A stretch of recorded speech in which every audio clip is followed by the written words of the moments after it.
Heto na po ang ating isisigaw na si Lodi Leo Acibal, Lodi Alderico Codiyong, Lodi Daryl J. Macrojon, Lodi Tristan Basiliso, Lodi Mark Cristianiro. Maraming salamat po sa inyong lahat. At kung bago ka pa lang dito baka naman. Ika-33 kabanata, sa pagpapatuloy. Malinaw na makikita sa kalangitan ang isang kulay pulang signal flare na mabilis na umaakyat at biglang sumasabog ng malakas sa gitna ng kalangitan. Labis na nagulat at nagtaka ang lahat ng mga taong nakakita sa pagsabog na iyon. Makikita sa mukha ng isang batang disipulo ang matinding pagkagulat habang seryoso niyang sinabi na iyon na pala ang ikatlong signal flare na sumabog sa itaas. Nakapikit na sinabi ng nakabanda ng kasapi ng grupo ni Tang Chu na batay sa tunog ay hindi na yun gaanong kalayo sa kanilang kasalukuyang kinaroroonan. Curious na napatingin sa kanya ang isa niyang kasamahan at tinanong kung tila tinatapos na nga ni Jihu at Tang Chu ang buong grupo ng ating bida sa malayo.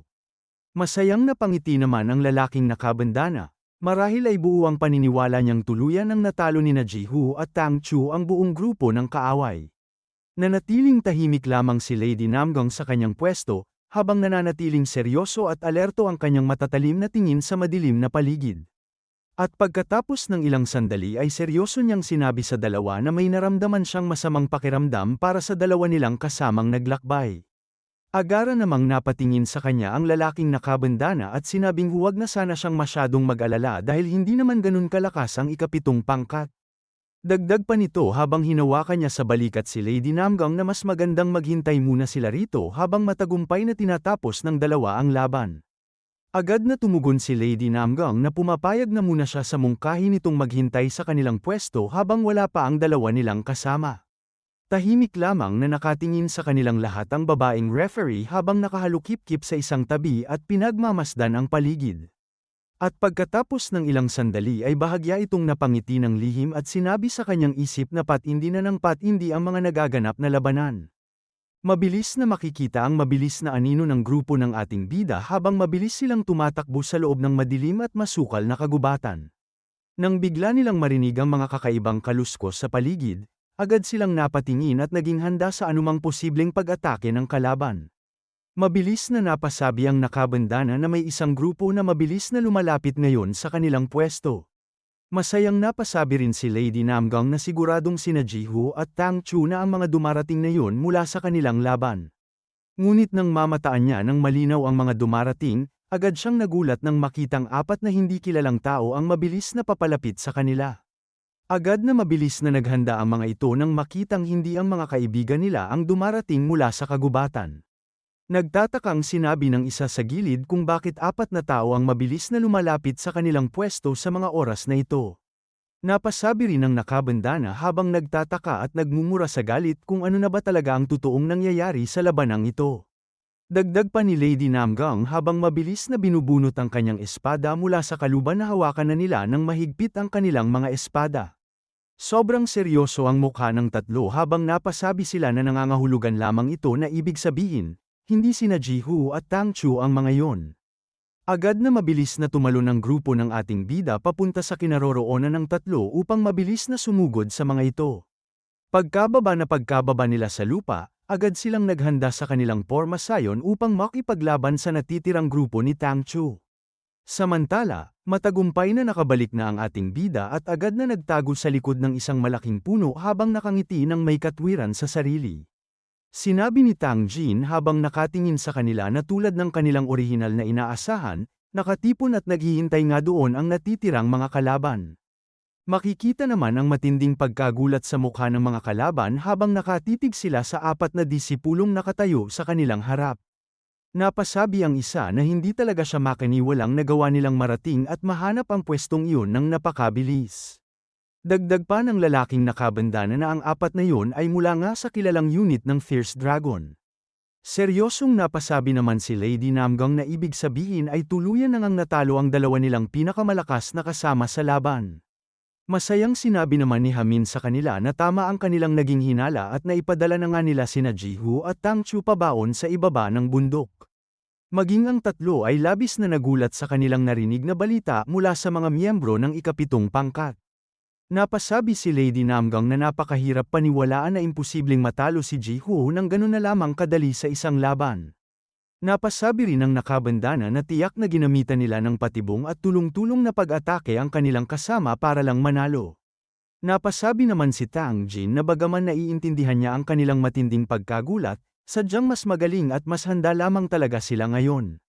Seryoso pa niyang sinabi sa mga ito na nasa ibang at mas mataas na antas na ang kanilang lakas at kakayahan ngayon kumpara noong una. Mabilis niyang itinaas ang kanyang dalang kalasag at sinabi pa niyang ibabagsak nila ang lahat ng natitirang kalaban ngayong araw na ito. Muling galit na sinabi ng mga ito sa kanila na masyadong mayabang at nakakainis ang mga pananalita ng kanilang nakakaharap ngayon. Dagdag pa ng nakabandana na nagkataon at nagswertehan lamang ang lahat at hindi sila dapat matakot sa mga ito sa labanan. Napangiwi ang mukha ni Lady Namgang habang naiisip sa kanyang sarili na baka nga tunay na malakas at matitindi na ang mga ito ngayon. Mula sa di kalayuan sa kagubatan, makikita ang referee na nagsasabing ito na ang huling labanan laban sa unang pangkat ng Hidden Dragon Division. Diretsahang sumagot ang ating bida na mas maganda at mas mahusay pa sa kanyang inaasahan ang ipinakitang pag-unlad ng kanyang mga disipulo. Mariin ang matalim na tingin ng ating bida habang sinabi pa niya sa kanyang isip na halatang tumaas na nga ng husto ang kumpiyansa ng kanyang grupo. Makikita ang magkabilang panig na handang-handa na para sa pagsabak sa huling bahagi ng kanilang pakikipaglaban. Sinabi pa ng ating bida sa kanyang isip na mabilis na matatapos ang laban dahil tuluyan nang nawala ng maayos na organisasyon ang mga kalaban. Nagsimula na nilang itaas ang kanilang mga hawak na kalasag habang seryoso at matalim ang kanilang mga tingin sa isa't isa. Nakangisi ang ating bida habang sinasabi pa niya sa kanyang isip na nakatadhana at sigurado na talaga ang kanilang magiging tagumpay sa araw na ito. Makikita ang dalawang grupo na tuluyan ang nagsalpukan ng malakas sa gitna ng masukal na kagubatan. Malakas na napasigaw naman si Tang Jin habang buong lakas na sumusugod sa harap ng mga nakatayong kalaban. Mabilis at matinding hamampas ng espada si Onro habang maingat na nasa likuran niya si Hamin upang magbigay ng sapat na suporta. Labis na nagulat naman ang kanilang mga kalaban sa bilis at galing ng pinagsamang koordinasyon ng apat sa laban. Makikita naman ang malaking pagkangiwi ng mukha ni Lady Namgang na malinaw na nahihirapan na sa sunod-sunod at walang tigil na pag-atake ng grupo. Sunod-sunod ang kanilang mga ginagawang atake at sobrang tugma at swabe ang bawat galaw ng bawat isa sa kanila. Lumipas ang ilang mahahabang oras at makikita na ang magandang paglubog ng araw sa buong sakop ng kabundukan. Makikita ang ilang taong nag-uusap sa ibaba tungkol sa nakagugulat na balitang tuluyan ng natalo ang unang pangkat. Mabilis na tumugon ang isa na nabalitaan din niya ang hindi kapani-paniwalang resulta ng katatapos lamang na matinding labanan. Sinabi pa ng isa kung anong pangkat nga ba ang nakagawa noon at kung may nakatago ba silang napakalakas na disipulo. Mula sa loob ng taklong, masayang sinabi ng ating bida sa kanyang mga disipulo na napakahusay ng ipinakita nilang laban kanina. Tumugon si Tang Jin sa kanya na ang lahat ng tagumpay at pagbabagong iyon ay dahil lamang sa magandang gabay ng kanilang tagapagturo. Seryosong sinabi ng ating bida na sa pagtatapos ng Summer Duel Festival, natapos na rin ang unang bahagi ng schedule ng Water Dragon Academy. Pagbalik ninyo sa Water Dragon Academy bukas, magkakaroon kayo ng 2 buong buwan ng bakasyon. Magsisimula ang ikalawang bahagi sa unang araw ng Setyembre. Mangiyak-ngiyak na napatikom ng kamao si Onro at sinabing masayang-masaya siyang may mahabang bakasyon silang makukuha ngayong semestre. Tahimik na napatingin naman sa kanya si Kwojin at sinabing kahit maaga siyang naalis sa laban ay hindi naman masama ang pakiramdam niya sa huli. Mabilis siyang napatikom ng kanyang kamao sa ibabaw ng mesa at sinabi pa niyang may kaunting panghihinayang pa rin siyang nararamdaman sa sarili. Sabay-sabay silang napabilang ng tingin sa kanya nang may malaking pagtataka sa kanyang mga biglang nasabi sa kanila. At sinabi pa ng isa sa kanila na kahit naitalo at napabagsak nila ang unang pangkat, pakiramdam niya ay hindi pa rin yun sapat. Dagdag pa ni Hamin sa kanila na naisahan at natalo pa rin sila ng ibang grupong nag-abang lamang sa huli para makuha ang tagumpay. Napaseryoso naman ang mukha ng apat habang maingat nilang pinag-uusapan ang kanilang mga naging malaking pagkakamali sa laban. Napasabi si Onro nang tuluyan niyang marealize ang kanilang ginawang malaking pagkukulang sa naging estratehiya nila sa bundok na Napahawak at nakasalubong ang kilay ni Lee Pyong at sinabing masyado silang nagmadali sa pag-atake sa huling tatlong kalaban kanina. Kung nanatili sana tayong nakatago at minanmanan sila, habang hinihintay ang tamang pagkakataon para umatake, mas naging epektibo sana yun. Sinabi naman ng ating bida sa kanila na tama ang kanilang obserbasyon dahil hindi lamang ito isang simpleng labanan ng lakas. Habang nakapikit pa si Hamin at malalim na nag-iisip, sinabi pa ng ating bida na dapat ay nagplano rin sila para sa susunod na hakbang pagkatapos ng laban. Nakapikit pa rin siya nang sabihin ng ating bida na magandang bagay na natututo sila mula sa kanilang mga sariling pagkakamali sa laban. Huwag kayong panghinaan ng loob. Simula pa lamang ito para sa inyo. Naisip pa niya sa kanyang sarili habang sinasabi yun na may angking talento ang mga ito at talagang napabilis ang ipinakitang pag-unlad. Siguro, hindi naman kayo agad mamamatay doon, kung tutuusin. Tumugon ang mga ito nang may matinding gulat kung totoo nga ba ang mga magagandang papuring naririnig nila mula sa kanilang tagapagturo. Seryosong tumugon ang ating bida na posible nga yun kung magpapatuloy lamang ang kanilang tamang pagsasanay at pag-unlad araw-araw. Agad namang napatingin sa kanya ang 5 disipulo ng seryoso at may panibagong matinding pag-asa sa kanilang mga mata. Dahan-daang umalis na ang ating bida habang sinasabi niyang magpahinga na muna sila ng maayos at maghanda sa kanilang pagbalik bukas. Sabay-sabay na tumugon ang mga ito nang malakas na masusunod ang lahat ng bilin at utos ng kanilang tagapagturo. Naglalakad na ang ating bida sa labas ng taklong nang mag-usap-usap ang mga disipulo tungkol sa malaking kaibahan ng tagapagturo ngayon. Tumugon ang isa na masarap din pala sa pakiramdam na makatanggap ng tapat na papuri mula sa kanilang nakakatakot na tagapagturo. At dito na opisyal na nagtatapos ang ika-33 kabanata.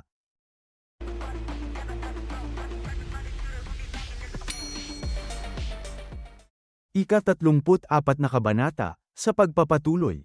Mabilis na makikita ang mga madidilim na anino ng mga tao habang malalim na sinasabi sa kwento na lipunang Baekdo. Ang iba ay tinatawag itong makalumang lakas ng maayos at katanggap-tanggap na sining ng pakikipaglaban. Ang iba naman ay sinasabing ito ay patay, na ipon, o maging bulok na tubig sa sapa. Patungkol yan sa 9 na dakilang sekta at sa 5 marangal na angkan ng lipunan. Makikita ang mga taong patuloy na naglalaban sa dilim habang sinasabi pa sa kwento na humigit kumulang 60 taon na ang nakalilipas noong ang mundo ng sining ng pakikipaglaban ay muling naayos sa ilalim ng 9 na sekta at 5 angkan.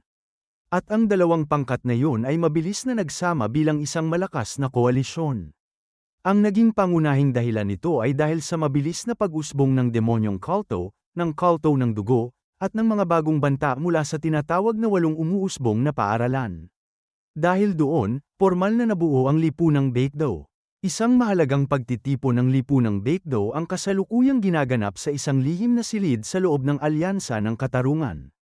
Narinig ko na may isang nakatutuwang bagay na nangyari sa pampalakasang pagtitipon ng bulwagan ng Gyeryong ngayong taglamig. May mga narinig din akong ilang kawili-wiling chismis na nanggaling sa direksyong yun. Makikita ang buong silid habang may muling nagsasalita ng mahina na narinig ko ito mula kay Munghang Sojil, isang nakakapagtakang pangalan ang biglang lumabas doon. Makikita ang mga taong nakaupo sa paligid ng isang mahabang mesa na sabay-sabay at gulat na napasabi na Hamabek. Malinaw na makikita ang matinding pagkagulat sa mga mukha ng lahat ng naroon. Maging ang mga pawis sa kanilang mga pisngi ay kapansin-pansin din sa ilalim ng ilaw. Muling sinabi nito habang dahan-daang itinataas ang kanyang hawak na tasa na ang taong yun ay tila naglilingkod na ngayon bilang tagapagturo para sa ika-7 pangkat ng unit ng Fierce Dragon. Ito pala ay si Elder Xian Changwo na mula sa sekta ng Bundok Hua at bahagi rin ng alyansa ng katarungan. Seryosong sinabi naman ni Namgang Huawu na ulo ng pangkat ng Hachian na tila masyadong samobra na sa kanyang mga biro at laro si Panginoong Paeng Guanju. Dagdag pa nito habang maingat na kumukuha ng panibagong tasa ng tsaa na medyo sobra naman para sabihin ang bagay na yun ngayon. Seryosong sinabi naman ng kinatawan ng angkan ng Paeng na si Paeng Mer na ang katotohanan ay hindi man lang natin siya tunay na kilala noong una. Akala ko lang talaga na ang tagapagturo ay napakahusay kaya isinulat ko yun sa aking liham. Ngunit ang ilan sa inyo rito ay tiyak na nakakakilala sa kanya, hindi ba? Kung anong uri talaga siyang tao sa likod ng lahat. Biglang napakunot naman ang kanyang noo at galit na sinabi na siyempre naman. Isa siyang halimaw na walang sinuman sa atin ang dapat na makasama o makaugnayan kailanman. Mabilis ding napasabi ang matandang babae habang napatingin naman sa kanya si Paeng Mer na tama ka dyan. Isa siyang malaking sakit sa ulo sa loob ng alyansa kaya tuluyan natin siyang itinapon at pinalabas noon. At ngayon ay ginagawa na naman niya ang mga kalokohang ito sa bulwagan ng Giryong. Kalahating pinatay niya ang isang opisyal ng disiplina bago tuluyang nawala, talagang baliw pa rin siya tulad ng dati. Mabilis na napababa ng tingin si Paeng Mer nang napakatahimik, tila malalim at seryosong nag-iisip sa kanyang upuan. At mahinang sinabi niya sa lahat na ngunit paano kung talagang naipasa nga niya ang isa sa kanyang mga lihim na pamamaraan sa kanila? Kung hindi, paano magagawa ng ikapitong pangkat ang ganoong uri ng bagay sa laban? Muling sinabi ng matandang babae sa kanya na sino ba ang nakakaalam sa bagay na yon. Ang isang lalaking tulad niya na palaging sumisira sa karaniwang pag-iisip, wala nang makakapagpagulat pa sa akin sa anumang gagawin niya. Bahagyang napabuka ng kamay si Paeng Mer at nagtatakang sinabi na kung ganun. Ano na ang dapat nating gawin ngayon? Muling sinabi nito sa kanya na nag-aalala ako sa kung anong panibagong kaguluhan ang maaari niyang likhain sa susunod na mga araw. Tahimik lamang na nakatingin sa kanilang lahat si Elder Sion Changwo habang maingat na hawak ang kanyang tasa. Pagkatapos ng ilang sandali ay tahimik siyang humigop ng mainit na tsaa mula sa tasa. Makikita ang buong silid habang sinabi pa sa pagpapatuloy na umasa na lamang tayo na ang sitwasyong kinatatakutan ng lahat ay hindi tuluyang mangyari sa hinaharap. Sinabi pa nito habang malinaw na makikita ang lumang tasa na hamabek. Bahagyang napangisi pa ito at seryosong sinabi na kailangan nating bantayan ng napakahigpit ang anumang mga patibong o kalokohan na maaari niyang gawin doon. Maaari siyang maging malaking balakid at makialam sa ating dakilang layunin balang araw. Malinaw na makikita ang maliwanag at bilog na buwan sa kalangitan sa labas. May isang batang boses na malakas na sumisigaw sa loob na ama. Bakit po kayo patuloy na tumatanggi sa akin? Hindi ko talaga maintindihan kung bakit ayaw niyo ako payagan. Sa loob ng tahanan ng angkan ng Paeng, mabilis na tumugon ng ama na sinabi ko nang ayaw ko, hindi mo ba ako naintindihan? Muling malakas na napasigaw ang anak habang nakatayo na ama naman.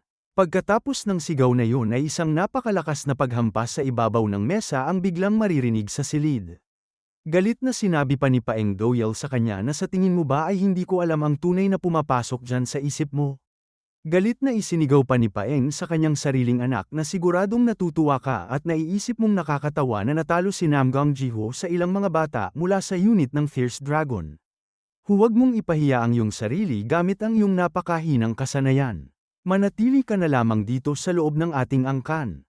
Mabilis at mariing napatikom ng mahigpit ang kamao ng anak ni Paeng Doyle sa galit. At dahan-dahan niyang ibinuka ang kanyang kamay habang galit na sinabi niya na mababang kasanayan. Paano niyo po ako nagagawang hamakain at maliitin ng ganito, ama?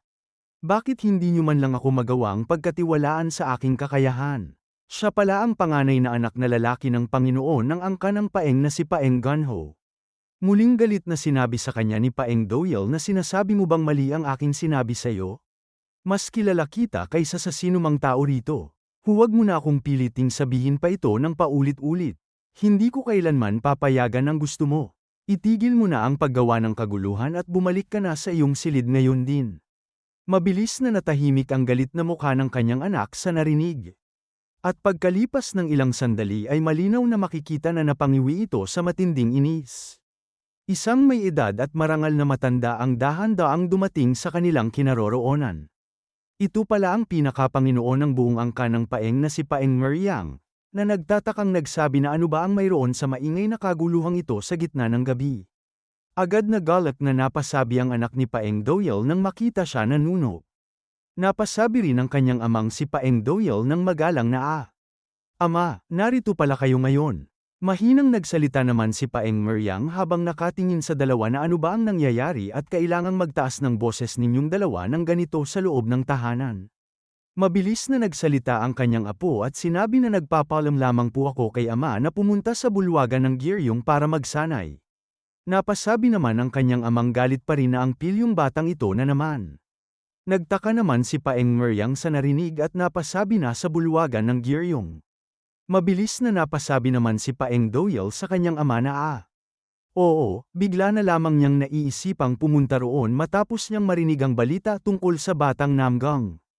Sinusubukan ko lamang siyang pigilan at pakiusapan. Ama, hindi niyo na kailangang mag-alala pa rito. Biglang naputol ang mga sinasabi ng ama nang biglang magsalita ang kanyang anak na Nuno. Alam kong magagawa ko ng napakahusay ang lahat sa bulwagan ng Giryong.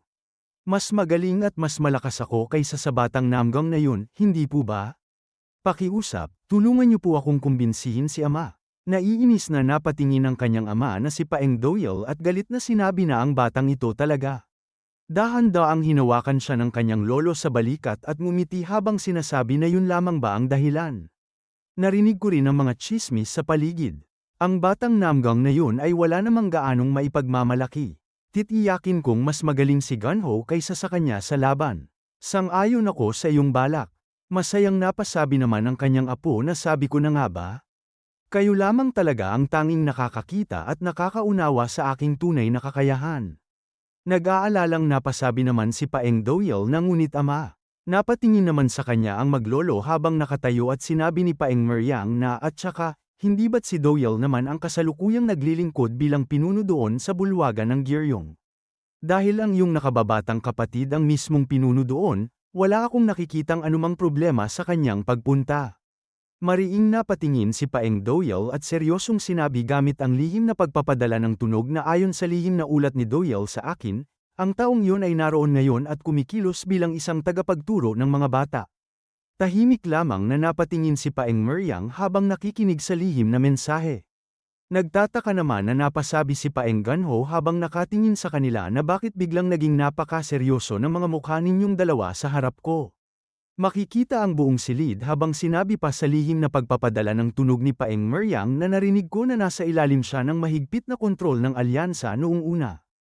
Bakit siya naruroon sa lugar na yun sa mga oras na ito? Mabilis na tumugon sa pamamagitan ng lihim na tunog si Paeng Doyle na yan nga ang dahilan kung bakit ako labis na nag-aalala rito. Dahil kilala ko ang mainit na personalidad ni Gunho, siguradong magkakabanggaan sila ng matindi ng taong yun. Sinabi pa ni Paeng Meryang sa kanya na may punto ka dyan. Ang ating panganay na apo ay maaaring direktang makalaban at makaharap ang taong yun. Ngunit kahit na ganun, ang taong yun ay hindi kailanman maglalakas loob na magtaas ng kamay sa aking apo. Tayo ang dakilang angka ng Paeng. Sobrang seryosong sinabi pa rin ni Paeng Doyle na ama, mag-ingat pa rin tayo. Agad na mabilis na napasabi ang kanyang ama na huwag kang masyadong mag-alala dyan. Kung may mangyari mang masama, hindi ako mauupo at manunood lamang ng walang gagawin. At sino ang nakakaalam? Maaari ring lumabas na isa itong napakahalagang karanasan para sa kanyang paglaki. Mahinang napasabi na lamang si Paeng Doyle na kung ano po ang inyong kagustuhan, ama. Napabulong naman sa kanyang sarili ang kanyang anak habang nakatingin sa dalawa na ano ba itong naramdaman kong biglang paglayo sa akin. At pagkatapos ng ilang sandali ay mabilis niyang sinabi na ano po ang ibig ninyong sabihin? Ano ba talaga ang pinag-uusapan ninyong dalawa dyan? Dahan-daang hinawakan muli siya ng kanyang lolo sa balikat. At pagkatapos ay nakangiting sinabi na Gunho, kung talagang gusto mong pumunta sa bulwagan ng Giryong, pinapayagan na kita. Ako na mismo ang magbibigay alam sa iyong tiyuhin doon. Agad na masayang yumuko si Gunho at taos-pusong sinabi sa kanyang lolo na talaga po. Maraming salamat po, Nuno. Maraming salamat po sa inyo. Malakas na tumawa ang kanyang lolo at masayang sinabi sa kanyang apo na oo. Mag-iingat ka roon, huwag kang masusugatan at galingan mo ng husto sa iyong pag-aaral. Malawak nang umisi ang kanyang apo at sinabi na gagawin ko po ang lahat ng aking makakaya, Nuno. Tahimik naman na nakatingin si Paeng Doyle sa masayang maglolo sa kanyang harap. At malalim niyang sinabi sa kanyang sariling isip na oo nga. Mas mabuti na rin siguro kung mabubugbog at matututo siya ng husto sa lugar na iyon. Makikita ang tahimik na silid ng ating bida habang may nagsasalita siya na napakatamis at napakagandang bakasyon talaga nito para sa akin. Dagdag pa ng ating bida habang nakaluhod sa tabi ng kama na salamat sa mga batang iyon na maagang naalis sa paligsahan, mas makakapagpahinga ako ng mas matagal ngayon. Bigla naman siyang nagtaka at napatingin sa gilid ng pintuan. Unti-unting dahan-daang bumukas ang pintuan ng kanyang silid at napasabi pa siya sa sarili na huwag mong sabihin. Hindi na niya tuluyang natapos ang kanyang sinasabi nang biglang mabilis na bumukas ang pinto. Dumating ang 5 disipulo niya na may malalaking ngiti sa mukha. Masayang sinabi ni Tang Jin sa kanya na tagapagturo, sabi ko na nga ba? Nandito ka pa rin pala sa loob ng iyong silid. Napasabi naman ng ating bida ng sobrang seryoso ang mukha na ano ba ito? Bakit kayo nandito sa loob ng aking silid? Panahon ngayon ng bakasyon, umuwi na kayo sa inyong mga tahanan at maging mabubuting anak sa inyong mga magulang. Sobrang seryoso namang tumingin sa kanya ang 5 disipulo at sabay-sabay na sinabi nila na tagapagturo. Nagdesisyon kaming lahat na manatili na lamang dito sa bulwagan ng Gyeryong upang ipagpatuloy ang ating ginagawang pagsasanay. Tahimik at napakaseryosong nakatingin lamang ang ating bida sa kanilang lahat. At pagkalipas ng ilang sandali ay tuluyan ang napangiwi ang kanyang mukha sa matinding inis. Malakas at galit niyang isinigaw habang makikita ang kabuuan ng labas na bakit niyo ba ginagawa ang ganitong bagay sa akin. At dito na po nagtatapos ang ika-34 na kabanata.